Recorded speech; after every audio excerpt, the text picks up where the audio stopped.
Bonjour à toutes et à tous, je vous retrouve aujourd'hui pour vous présenter Panora Bank, qui est un comparateur de banque. Alors, ça ne se limite pas à ça, hein. Bon, bien évidemment, on va pouvoir comparer les banques en ligne, trouver les meilleures banques en ligne et faire le point sur tous les tarifs bancaires. Mais on va également parler de crédit, puisqu'on va pouvoir comparer les crédits conso, les crédits auto, les prêts travaux, les prêts étudiants. On va pouvoir apprendre aussi à monter un dossier pour acheter plusieurs crédits et faire racheter son crédit immobilier.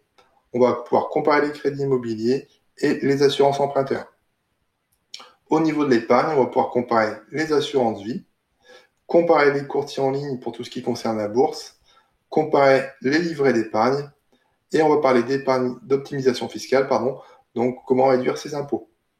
Et les professionnels ne sont pas en reste puisqu'on va pouvoir comparer les banques professionnelles et les crédits professionnels également.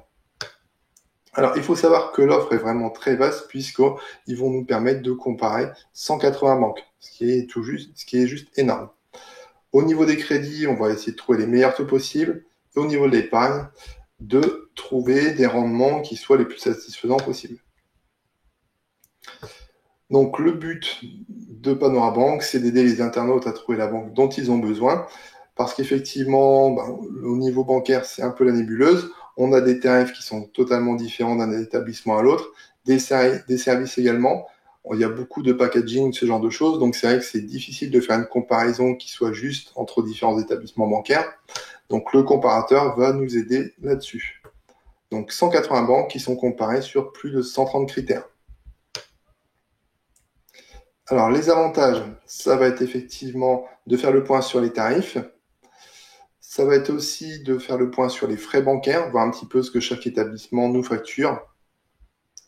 On va avoir une comparaison qui va être personnalisée vraiment en fonction de nos besoins.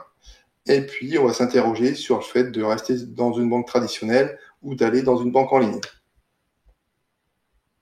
On va avoir un point sur l'actualité des banques, donc les dernières infos du monde bancaire, pour ceux que ça intéresse. Et là, à la fin, donc on retrouve tous nos comparatifs, crédit conso, courtier en ligne, les taux délivrés, les assurances vie, voilà, qu'on retrouve à la fin. Et pour les personnes qui veulent en savoir plus, donc il y a des guides sur la banque, sur l'épargne, le crédit, la bourse, la défiscalisation.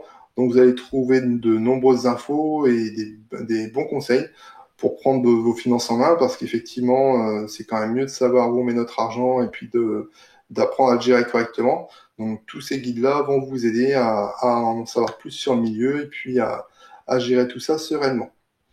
Donc, je vous invite à faire le point sur vos frais bancaires, à comparer les offres qu'il peut y avoir entre les différents établissements.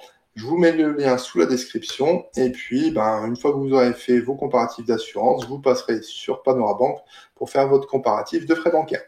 Je vous souhaite une bonne journée et je vous dis à bientôt.